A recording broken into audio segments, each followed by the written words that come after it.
ನಮ್ಮ ಸಮಸ್ತ ಎಲ್ಲ ವೀಕ್ಷಕರಿಗೂ ನಮಸ್ಕಾರಗಳು. ಇಂದಿರಾ ಮನೆ ಅಡಿಗೆಗೆ ಸುಸ್ವಾಗತ. ಇಂದಿರಾ ಮನೆ ಅಡಿಗೆಯಲ್ಲಿ ನಾನು ಇವತ್ತು ಎಲೆಕೋಸು ಮತ್ತು ದಂಟು ಸೊಪ್ಪಿನ ಪಲ್ಯ ಮಾಡ್ತಾ ಇದ್ದೀನಿ. ದಂಟು ಸೊಪ್ಪಿನ ಎಲೆಕೋಸು ಮತ್ತು ದಂಟು ಸೊಪ್ಪಿನ ಪಲ್ಯ ಮಾಡೋದಕ್ಕೆ ಮೊದಲಿಗೆ ನಾನೊಂದು ಬಾಣಲಿ ತೊಗೊಂಡಿದ್ದೀನಿ. ಬಾಣಲಿಗೆ ನಾನೊಂದು 4 ಸ್ಪೂನ್ ಎಣ್ಣೆ ಹಾಕ್ಕೊಳ್ತಾ ಇದ್ದೀನಿ. 4 ಸ್ಪೂನ್ ಎಣ್ಣೆ ಹಾಕ್ಕೊಂಡಿದ್ದಾದಮೇಲೆ ಒಂದು ಅರ್ಧ ಟೀ ಸ್ಪೂನಷ್ಟು ಸಾಸಿವೆ ಹಾಕ್ಕೊಳ್ತಾ ಇದ್ದೀನಿ. ಅರ್ಧ ಟೀ ಸ್ಪೂನ್ ಸಾಸಿವೆ ಹಾಕಿದ್ದಾದಮೇಲೆ ಅರ್ಧ ಟೀ ಸ್ಪೂನಷ್ಟು ಜೀರಿಗೆ ಹಾಕ್ಕೊಳ್ಳೋಣ. ಜೀರಿಗೆ ಹಾಕ್ಕೊಂಡಿದ್ದಾದಮೇಲೆ ಸ್ವಲ್ಪ ಕಡಲೆಬೇಳೆ ಹಾಕ್ಕೊಳ್ಳೋಣ.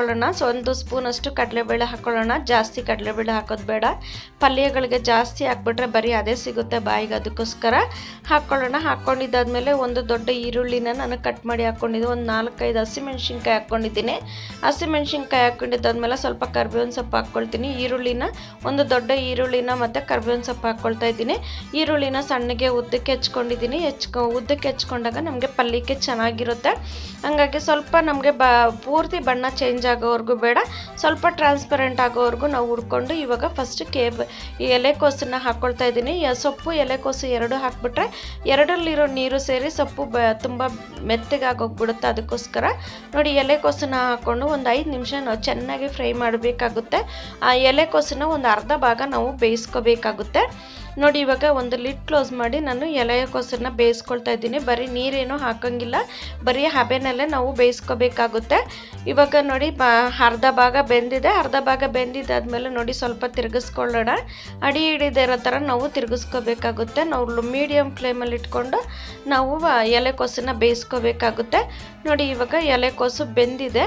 ಇನ್ನು ಸ್ವಲ್ಪ ಹಾಕೋಣ, ಸ್ವಲ್ಪ ಬೇಯಿಸೋಣ. ಇನ್ನೊಂದು 2-3 ನಿಮಿಷ ನಾವು ಮುಚ್ಚಿಟ್ಬಿಟ್ಟು ಇವಾಗ ಓಪನ್ ಮಾಡೋಣ. ನೋಡಿ ಬಣ್ಣ ಚೇಂಜ್ ಆಗಿದೆ, ಎಲೆಕೋಸು ಬೆಂದಾಗಿದೆ. ಅರ್ಧ ಬೆಂದಿದೆ ಎಲೆಕೋಸು, ಅರ್ಧಂಬರ್ಧ ಬೆಂದಿದೆ.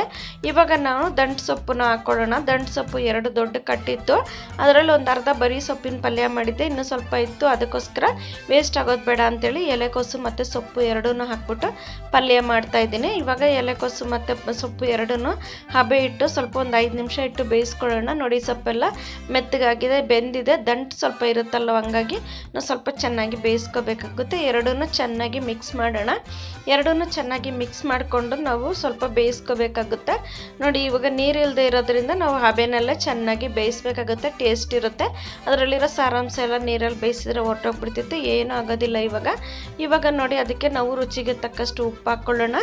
ಎಲೆಕೋಸನ್ನು ಮತ್ತು ಸೊಪ್ಪು ಹಾಕಿದ ತಕ್ಷಣ ನಾವು ಹಾಕೊಂಡ್ಬಿಟ್ರೆ ಉಪ್ಪು ಕಮ್ಮಿ ಆಗಿಬಿಡುತ್ತೆ, ಆವಾಗ ನಮಗೆ ಗೊತ್ತಾಗೋದಿಲ್ಲ. ನಾನು 1 ಕಪ್ಪು ಹಸಿ ಕೊಬ್ಬರಿ ತುರಿನ ಹಾಕ್ಕೊಳ್ತಾ ಇದ್ದೀನಿ. ಹಸಿ ಕೊಬ್ಬರಿ ತುರಿ ಹಾಕ್ಕೊಂಡು ಚೆನ್ನಾಗಿ ನಾವು ತಿರುಗಿಸ್ಕೋಬೇಕಾಗುತ್ತೆ. ಆ ಸೊಪ್ಪು ಮತ್ತು ಎಲೆಕೋಸಲ್ಲಿ ನೀರಿನಂಶ ಹೋಗೋ ತನಕ ನಾವು ಚೆನ್ನಾಗಿ ಫ್ರೈ ಮಾಡ್ಕೋಬೇಕಾಗುತ್ತೆ. ನೋಡಿ ಚೆನ್ನಾಗಿ ಫ್ರೈ ಮಾಡ್ಕೊಳ್ಳೋಣ, ತಿರುಗಿಸ್ಕೊಂಡು ಒಂದು 2 ನಿಮಿಷ ನಾವು ಮುಚ್ಚೋಣ. ಹಬೆಗೆ ಎಲ್ಲ ಬೆಂದ್ಕೊಂಡ್ಬಿಡುತ್ತೆ, ನೀರೆಲ್ಲ ಕಡಿಮೆ ಆಗಿಬಿಡುತ್ತೆ. ನೋಡಿ ನೀರೆಲ್ಲ ಹಿಂಗೋಗಿದೆ.